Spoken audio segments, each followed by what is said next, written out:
Je vous présente une petite synthèse sur l'épistémologie de Karl Popper, c'est-à-dire sur sa philosophie de la science, sa compréhension de la science, et comme le dit le sous-titre de l'ouvrage qu'il publie en 1963, Conjectures and Refutations, le sous-titre c'est Les fondements du savoir scientifique. Alors, pour Karl Popper, la science produit ce qu'il appelle des conjectures.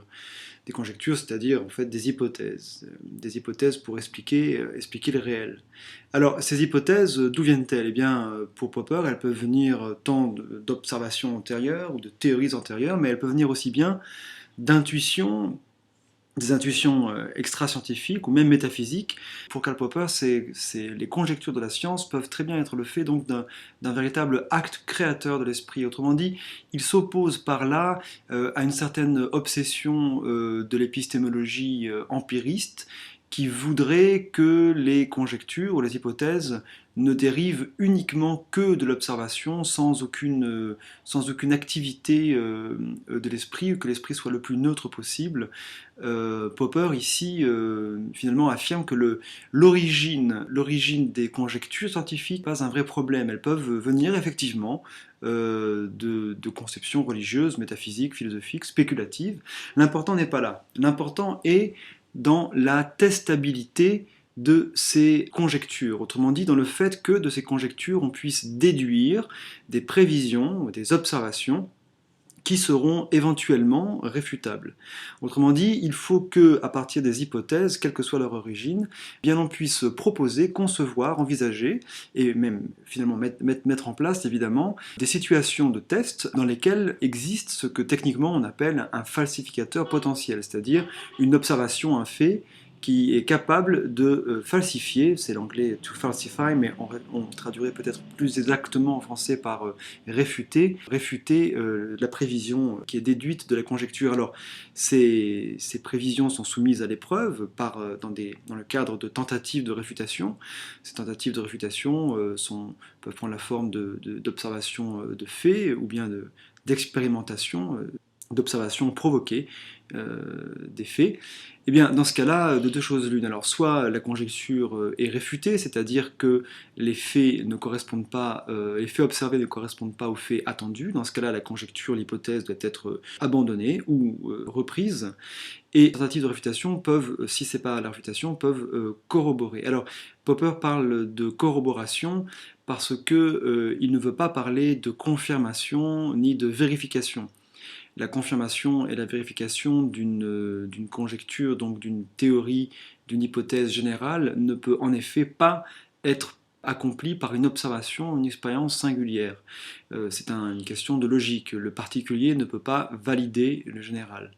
Par contre, le particulier peut invalider, peut réfuter le général. Si je vous dis tous les signes sont blancs, le fait de voir à nouveau un signe blanc ne prouve rien d'autre que tous les signes que j'ai vus jusqu'à présent, et celui-ci y compris, sont blancs. Mais ça ne prouve pas que le signe que je verrai demain sera aussi blanc. Disons, ça ne le prouve pas de façon démonstrative. Il n'y a pas de nécessité logique à ce que le signe prochain soit aussi blanc. Par contre, si ma théorie est que tous les signes sont blancs et que je vois un signe noir, ou en tout cas d'une autre couleur que blanc, eh bien ça réfute radicalement ma loi générale, mon hypothèse. Les théories ne sont pas tant confirmées, elles sont plutôt corroborées, c'est le terme que Popper utilise, et il pense que la science, qui est toujours conjecturale, donc de façon qui est toujours faite d'hypothèses, se rapproche de la vérité le plus possible. Il parlera à ce moment-là non pas de vérité de la science, mais de verisimilitude, c'est-à-dire en anglais truth likeness, d'une ressemblance, truth likeness, d'une ressemblance à la vérité. Et bien voilà, donc ça c'est le cadre général de la méthode scientifique. Ici on a donc des conjectures qui sont bien testables empiriquement. C'est le cas notamment de la théorie de Einstein. Alors l'idée générale ici c'est que plus une théorie prend le risque d'être réfutée, plus elle contient d'informations.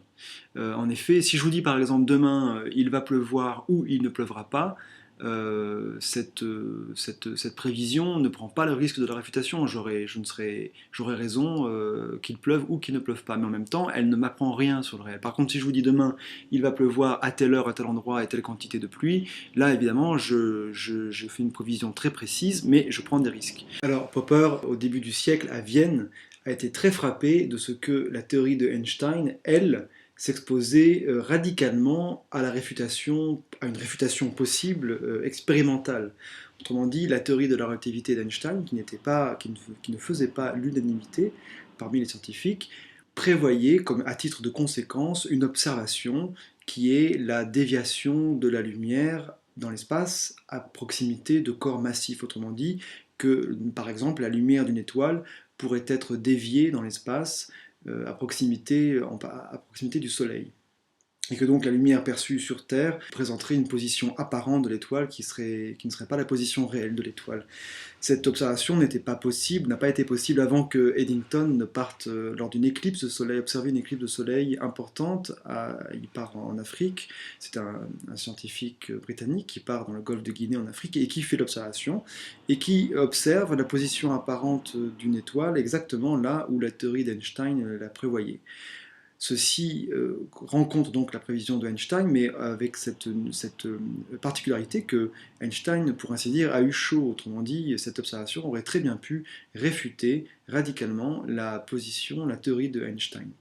Alors, cette réfutation propre à la science n'existe pas, selon Popper, justement dans les pseudosciences. Et c'est ça qui distingue les pseudosciences de la science réelle.